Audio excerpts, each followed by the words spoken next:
Let's start the presentation right now. Today I'll be talking about 4D mobile access control. So let me give you a little background on myself. So my name is Shang Liu. I know it's a little hard to spell it, so the X actually pronounced more like S. So it's Shang Liu. I'm a technical service engineer at 4D Inc. in San Jose, California. So today we're going to be talking about access control needs. So why do we need it, and in what cases we use it. And we're going to go into some details of Wakanda access control and what it is like. And I'm going to show one of my best practice I recommend us or any of the developers use 4D Mobile to use. And we're going to go to the Q&A. So the first thing we're going to talk about is web apps. As you all know, 4D Mobile or Wakanda apps, they're all web apps. So thanks to the technology advances in computers, mobile devices, and of course web browsers, now we can pretty much run web apps at full capacity, and we can do a lot of things on it. We can run our business apps on that as well. And it has some clear advantages. There's no installation required. Basically, once you have deployed, users can access them from any modern browser on pretty much any device that has them available. So this is very convenient. Also, another thing is you can access it from anywhere over the internet. That eliminates the needs that you have to deploy to certain machines or certain networks, etc. And the third thing is it's OS independent. So when we say web/mobile apps, it's because a lot of web apps can run on web and desktop OSs as mobile OSs, and you can run them on Linux, Macs, and Windowses. So these are some clearly advantages people know. Some disadvantages out there are like the source code is exposed. Web apps are commonly made by HTML or JavaScript or CSS, something like that. Most of them are text-based languages. And that means the source code deployed in the application are more human readable, and sometimes are not compiled or encrypted. They will just be out there, and experienced developers can actually read through them, and it's more open to some potential attacks or threats. Another thing is that it's accessible over the internet. That's the nature of it. It's most likely required. So it's all open to some attacks over the internet, and people with the malicious intent will find a way to get into it. So another thing is browsers are most likely the host of the web apps, not host. But compared to OSs, they are much more vulnerable. It's more prone to attacks. Like a lot of people can just simply write plugins, extensions if you're using Chrome, or just simply inject a piece of JavaScript code, then can actually hack your applications. So enough about these advantages and disadvantages. Let's go to in Wakanda's cases. So in Wakanda's scenarios, why do we need access control? Why do we say it's needed? And more precisely, when we say 4D mobile access control, Wakanda access control, we're talking more like on the server side, Wakanda server side. That's because generally in web apps, client-side access control is not entirely reliable. So sometimes we have to use both, or you just use it on the server entirely. So let me give you a quick example. Here's a simple Wakanda app that just has a grid and has a login. And if you go to any of the browsers that inspect or developer tools that you can go on Firefox, Chrome, Safari, you can bring up the console and see the source code right away. And that's a generic case. If you don't have advanced encryptions or packaging or anything like that, the code is just exposed. And you will see that here, the client access control is applied here if the current user's name is not manager. So we just don't show anything. If it's a manager, we just show them everything. So that's some basic client access control we do. I think for these cases, we just do that in our client-side code. That doesn't seem like a big deal. But in a web browser, if an attacker wants to get into stuff like that, they'll see, okay, then I see this code is preventing me from running a query.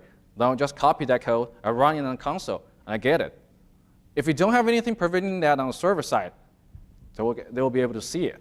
So this is some down to their basic examples. I don't think anyone would be doing this, but just to illustrate why do you need this. So Wakanda access control works mostly on server-side resources. So first thing works on the data model itself. It works on data storage, applies on the methods as well, and works on all the files, including pages and folders. That's deployed by Wakanda.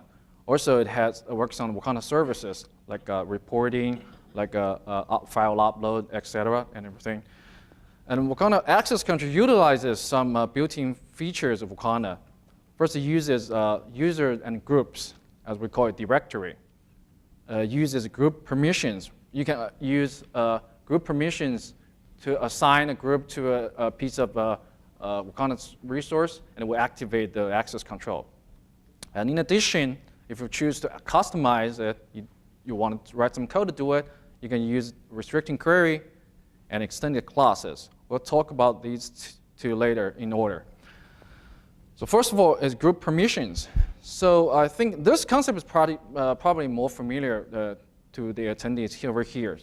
Group permissions is basically you can assign a permission to a certain operation on any given resources. So in Wakanda, it works in model editor. In the GUI designer, you can actually set click any class, click any attribute, and click any method, and choose to assign permissions to them. So it works on class, works on attribute, works on the method. So as you see on the picture on the right, it's probably a little small for some of you in the back. You see that okay here? So you can just click at the drop down. So from the various operations, they read, create, update, and select the drop down and choose all the groups that's available in your users and groups and apply them. And Wakanda will activate that for you. Alternatively, you can use a permission file. It's called WAPERM file. It's basically XML. Then all the permissions will be translated to and saved in this file that has like class name, action name, group name, and etc. And it works on some of the other server-side resources which are not available through a GUI designer, like modules, like files, like services. So in cases you need to add some group permissions to them, you have to write the XML. So just a quick demo here, how to locate them. Here is a Wakanda model. If you choose to apply a group permission right here and save it, you will find that in the backend permissions, oh, I didn't reload it.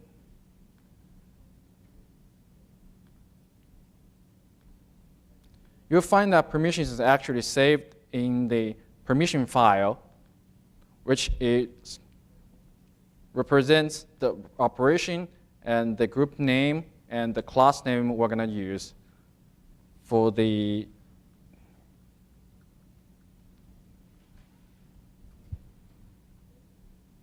on that class. So it's called data class, it's called invoices, it's called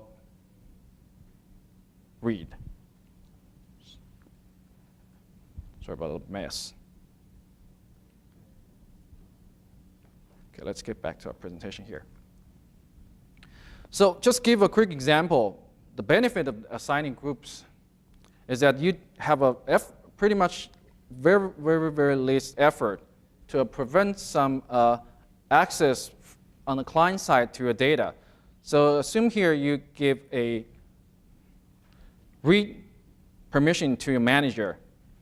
And in the same cases, when you say in the following on to our earlier demos in that earlier slides, if the attacker gets to the code says sources that build a query, they query on this source but they don't have a login credential, they don't have the session, they do not belong to this group. they will get an error, 401, unauthorized. And that's common if you're not logged in, because Wakanda would activate the access control and check for it. And if they try to use the REST API to do it, they actually get more specific message says, no permission to read this data store class. So this is it's plain and simple. All you have to do is just click, set up some groups and click some drop downs to assign them. So the pros is it's built in. You don't have to activate that. You don't have to locate it. It's all there. It's very fast. Because everything's happening underneath. And there's no coding required. There's some downside as well, but I would say limitations are more like cons. So first of all is everything has to be predefined in directory, in user and groups. If you have only 5 groups, you can use all the 5 of them. So when you use custom storage, if you store your users and groups in a table, for example, it will be impossible for you to assign them in the model designer. So you lose the benefit to that. And it is one-on-one assignment. So you can only assign like an operation to one group at a time. You can do 5. You can do all 4. Or you can specify what to this group, what it would do differently. So that's some limitations. Because of these limitations, Wakanda offers something called restricting query. That basically is, as the name means, just restricting any query it receives by applying the filters that you have preset. So that's a place we can do some more access control. So restricting query is acting first as a class property.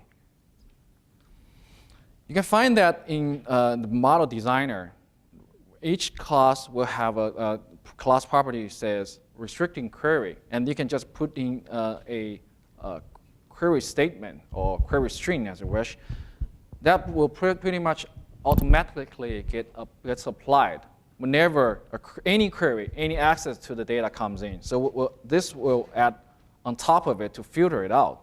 So if you do this query string nicely, you'll be able to do something like here is a quick example, like title equals manager. If it comes in and you find that a record is titled as manager, then return it. If it's not, we'll not do it.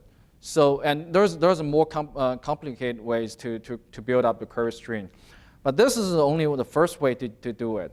The more recommended way, or the way I would do it, is in a class event. So basically, restricted query will be added as the event listener.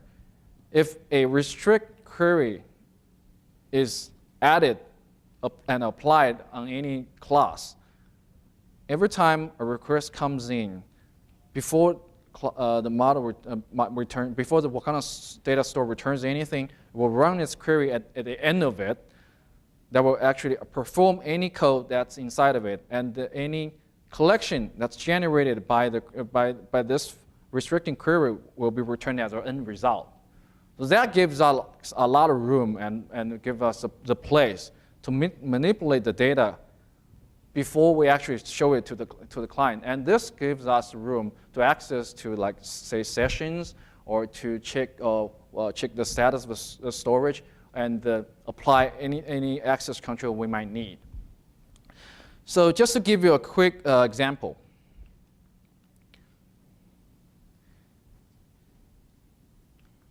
Here, we just removed all the permissions on any or the classes. Okay.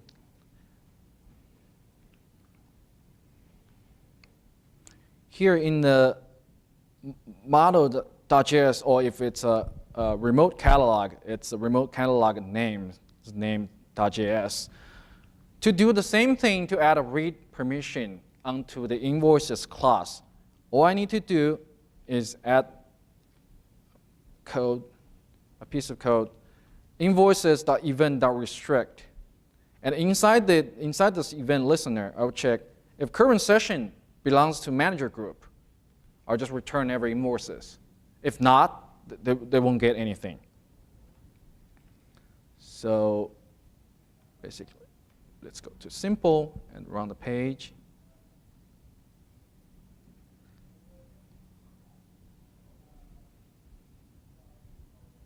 Wait, one more thing, restart the server. Always a good practice.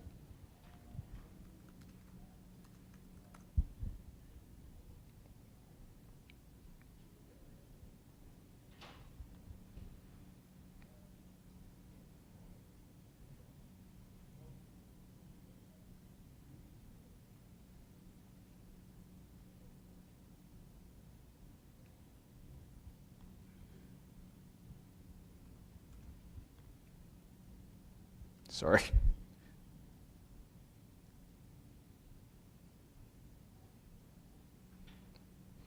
Now we got it.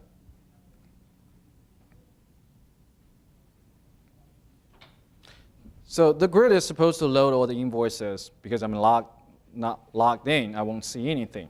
If I go into the inspector and trying to hack my way through it, because I know all the sources and its names,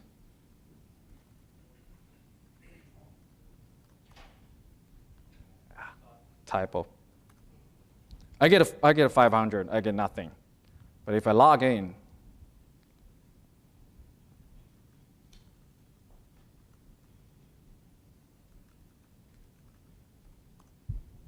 I get all the records. So simple like that is just as the same as I set a permission on the class itself without actually doing that in GUI Designer. But imagine that we could do this on as many classes we want. We can check as many groups we want, and we can perform pretty much everything. We don't even have to bind to this checking sessions. We can get some other conditions we check with other third-party services you may need, check with other APIs you might utilize. Anything here will be done here and before you actually return the data. So that's the power of the restricting query because I haven't used it before. So moving on. So the next thing I want to talk about is extended classes. Extended classes, they're called inherited classes as well. So what they do is they're basically a clone data class. They will have everything from its original class, but just have a different name. The use of the extended class is to present the data with restricting query. So you can use that data class as a container to filter out the data you don't want to present, or even like attributes you don't want to present, or methods you don't want to open it up to expose it to the client side. So extended class can do much more, but in this context, in our scope, I'll be focusing on how to work with a restricting query and filter out the data. So extended classes are basically just a copy of their original or parent classes. So when you add them as extended class, you just basically get a copy. All the attributes, all the methods, everything you might need just with a different name. With the benefit of that, and in the Wakanda, sorry, page designer, they will actually add a new set of different classes. This is what happens if you add extended class and then hide the original classes. So here I'm going to show you a quick example. I'll comment out the code to add the restricting query. And go to this, invoices. These are the code to add new extended data classes. So basically when you do this, you create a new class. You say this is a new data class, comes from invoices. This is a new class, comes from employee. And Wakanda will create that in model and duplicate that with the sign says inherited from employee, inherited from invoice line items, and inherited from invoices. So if you pay a close attention to the exact copy, why do I say it has benefit to hide stuff you don't want to show? I mean, quick example is you can remove attributes out of the extended classes. I think many of you have seen that, so I'm just going to show it quickly.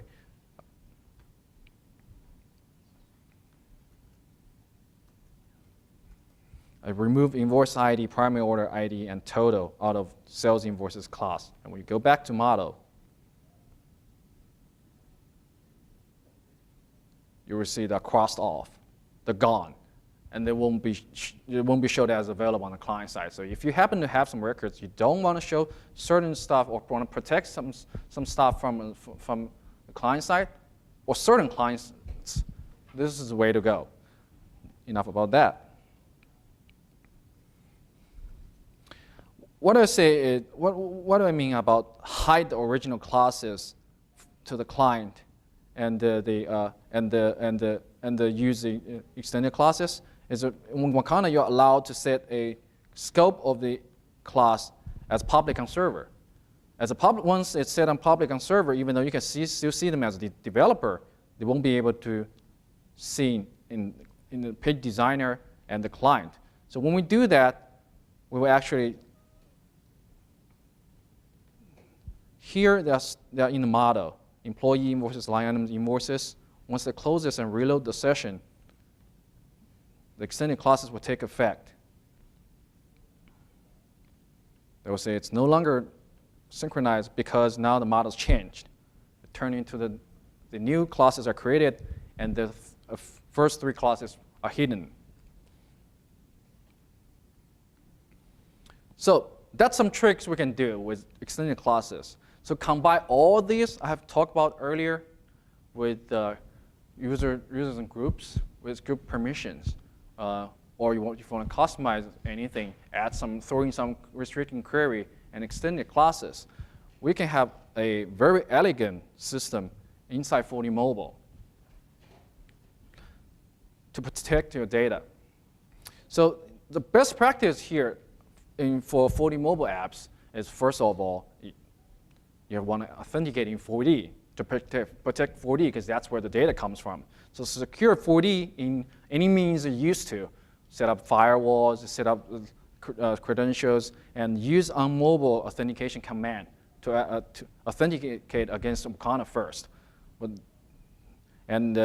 Make sure you give full access to Wakanda, and then when you try to put all the access control that facing the client, facing the web, facing the mobile in Wakanda. In this way, you make the minimum changes. You make the minimum effort in 4D. This is my recommendation. But I think you are all expert here. I mean, it might vary in different cases. So moving on to the protection in Wakanda. So in protection Wakanda, I just showed that to protect 4D data, sometimes you want to protect the table completely. So that's the trick. Public on server is the trick to remove the 4D table out of 4D mobile model completely. So they won't be exposed at all. So if you have some tables, you can either turn them off to 4D mobile first in 4D, or you want to just use them on Wakanda side, but not to the clients. This is where what you want to use. And when you use extended classes, if there's just certain attributes you want to remove or you want to hide, just use remove attributes. And to actually apply the access control in Wakanda, the first thing you want to do is utilize Wakanda group permissions if they fit to your needs. And use directory. If they don't, if you need something more advanced, use restricting queries, and if possible, add some extended classes to reach the maximum security. So here is a probably more finished demonstration. I'll use the database I just used. Here is the 40 tables of that employee, of invoices, invoice line items. These are the exact copy we just saw that earlier in Wakanda here. we've already set up their extended classes and have already applied the scope. So now they are public on server. They won't be visible. Now, the only thing we need to do is set restricting on the queries on the extended classes. If we don't, they were just acting as their parent classes, and this doesn't help your case. Let's do a quick example here. Say we don't have any restricting query on it. I don't need this. We pick out of a sales invoice, even though it's inherited, it doesn't have anything, we'll just act as its parent. We'll just get all the records, 3712.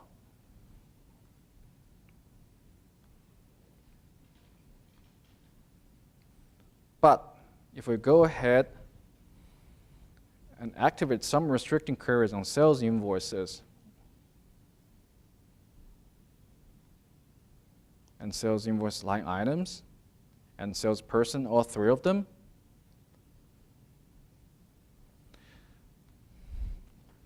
we can get our permissions started. So basically what these do is check the session of the logged in user. If the admins, get them everything. If the managers, get them everything. If the sales, the lower level employees, just give the records that matches their roles. If the regular employees, they are even lower, so just give the records that matches their roles. So same thing to the all three data classes. So this is where I'm talking about in restricting queries. You can actually add more than one groups. You can apply more than one conditions. You can actually return different data based on what conditions you set here and what comes in from the request. So stop server and restart here. Back in the page, I will add a login widget, just in case we need to log in.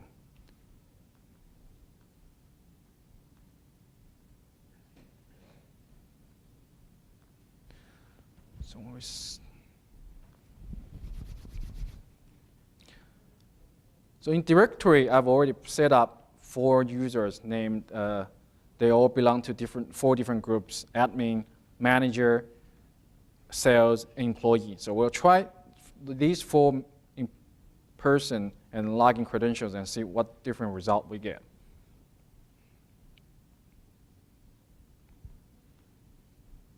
So if I'm not logged in, I get nothing.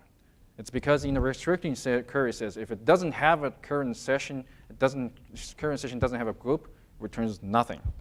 If I log in as a first person, as admin, refresh, I get all the records. That's because in the code it says they get all. Log out, logging as a manager, which here is named key.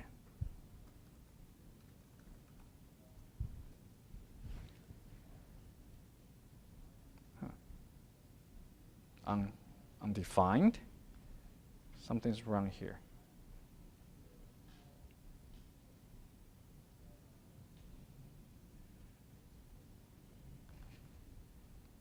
Moving on, let's try with the employee here. Let's try Mavis.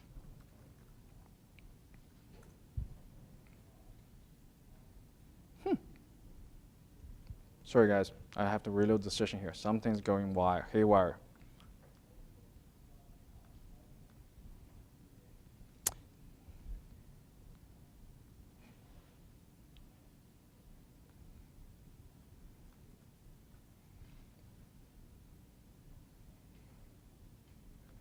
Let's try with the manager again.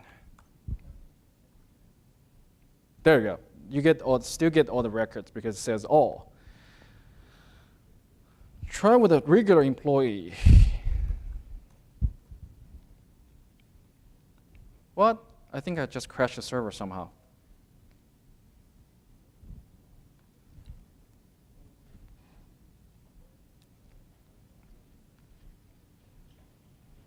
Bear with me, it'll come up.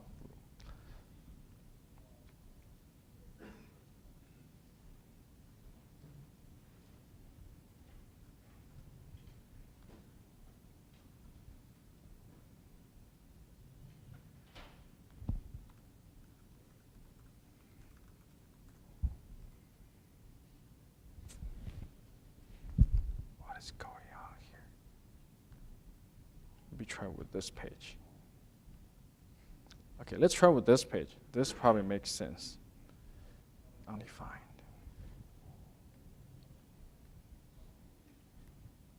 Okay, so the point I'm trying to make here, I'll definitely fix this when we're done with it. So the point I'm trying to make here is when you come in and logging as different users and with different groups, they will look you up and try to match your records. And if it finds anything, it returns the data that's associated with this condition. If it's not, it returns null and you get nothing.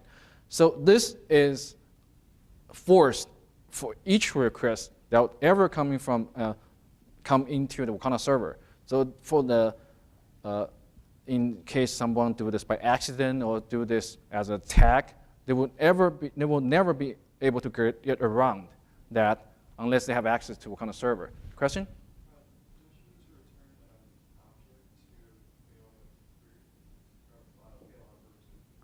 It depends. If you return null, they just don't get anything. You don't have to fail a query. You just return nothing. What's that? Unsave event? Yeah. Oh yes, unsave event. Yes, you have to return if it's failed or not, or an error object. But on query, you don't have to. Yeah, you can always get nothing. Right.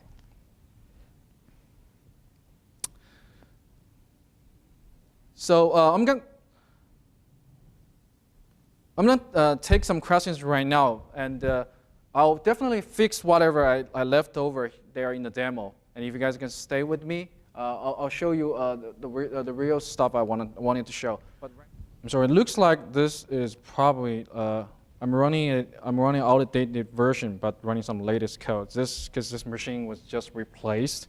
So I'm not using this version. This is an outdated version of Wakanda. I apologize. I think it's going to take me a while to fix it. I'll fix this this version problem after the session. I apologize again.